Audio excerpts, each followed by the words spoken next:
Hi, LeBron. Zhenjun Bao from Tencent. LeBron, after the game 3, you talked about you guys have to play A++ game to beat this team.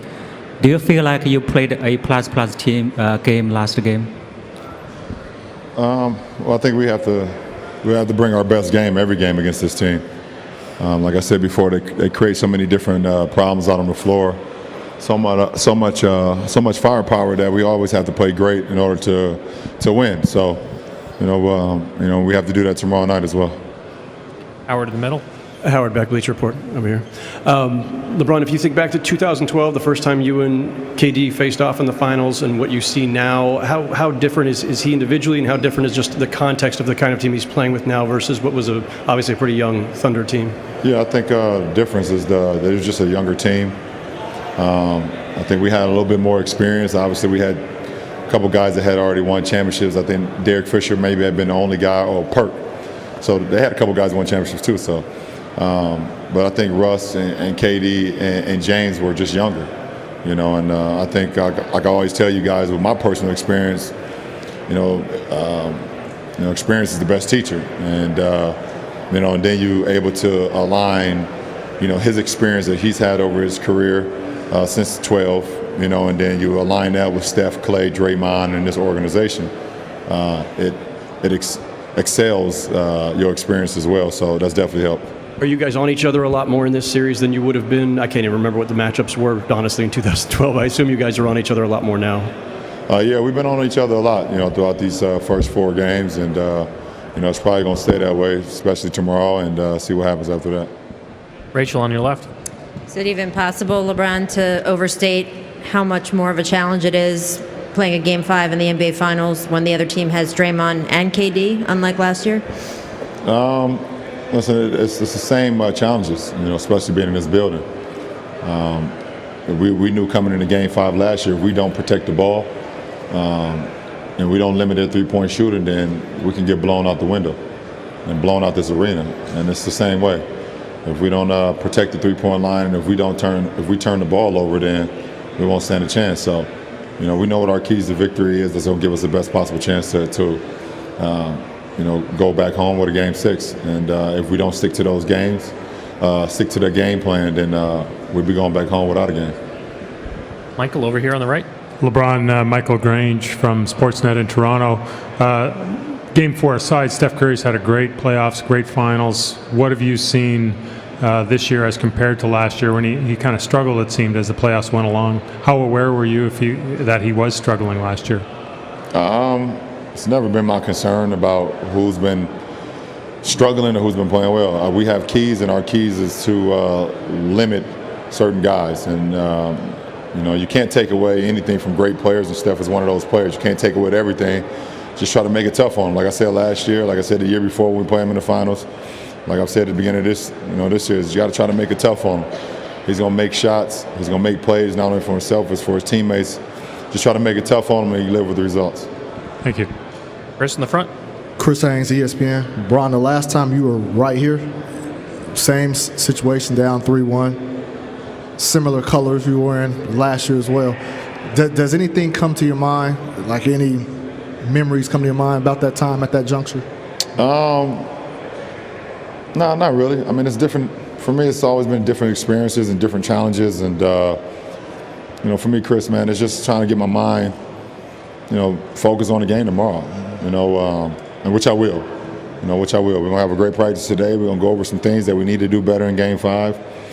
And then it's just go out and play. Like I said, I've put in the homework. I've got my mind ready for these games. I got my body prepared. And, like I said, if I leave everything out on the floor, then I'm happy with the results. Josh Dubow, Associated Press. When Kyrie is going the way he has been the last couple games, how does that open up things for the rest of the offense?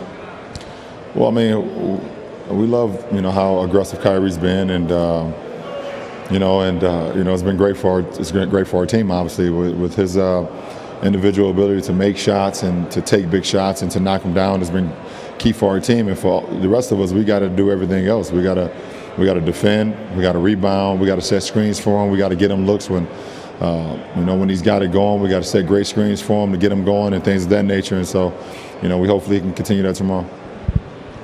Jason, third row and left.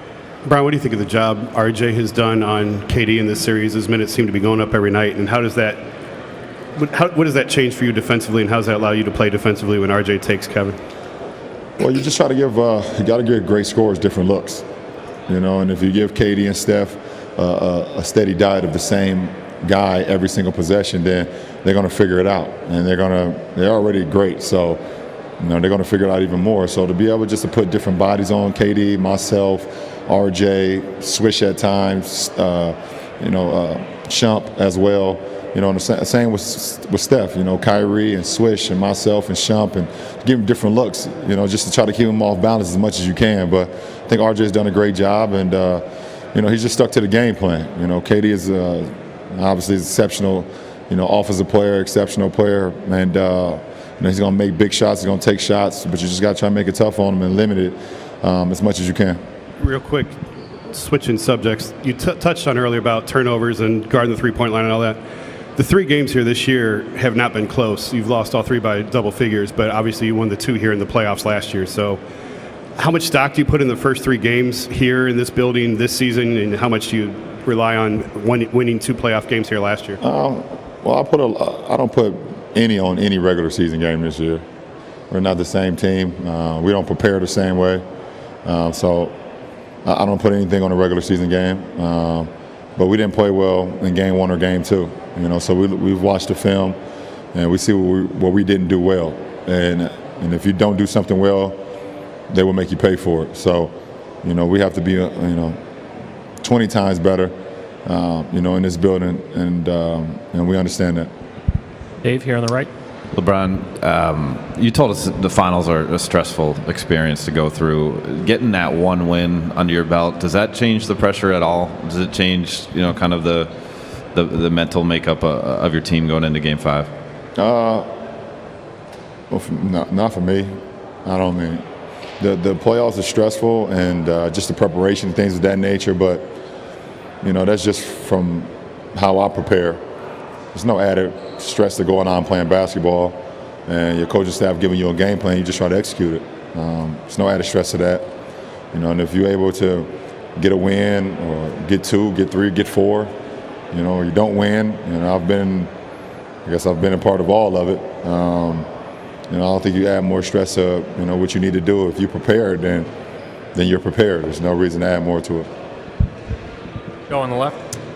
Hey, LeBron, the Warriors obviously just came through here, and listening to them, they sounded a lot like you guys after Game 1. They just said over and over again about how poorly they felt they played. Was that your takeaway at all from Game 4, that the Warriors were less than what they are, and what do you expect to see from them tomorrow night? I just think we stuck to our keys in Game 4. We stuck to our keys, and that's all I can say. I mean, I don't think they played poorly. I think they came in with a game plan, and we came in with a game plan, and we happened to get that one. And I think we played. I don't think we played poorly in Game 3, but they just played better than us, and they got that one. So, for us, if we come in with our mindset of the game plan that our coaching staff will give us, we stick to it as close to 48 minutes as possible. Then does it give you a win? No, but it gives us the best shot. Do you feel like they feel like this is the game they have to get? No, I feel like this is the game we got to get. Shit, or it's over with. I think everybody's feeling that way. Bill, over here. LeBron, did you guys feel like, 2 questions, did you guys feel like JR had to shoot more, you have to score more points to beat this team, and have you passed the ball off the backboard to yourself before? Well, I mean, JR is a big piece of our offensive package and our defensive package, and we just felt like when he gets looks, he needs to take them. And he's done that the last few games.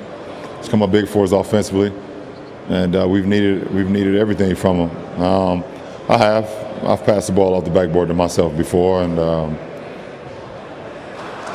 yeah, I've done it before. I don't have anything else to say about that. Back in the day, people were shocked. I think Heinsohn was maybe the first one to do it. Who? Tommy Heinsohn. Oh, that's a while ago. Yeah, but nobody had seen it before. They were laughing about it. It's good.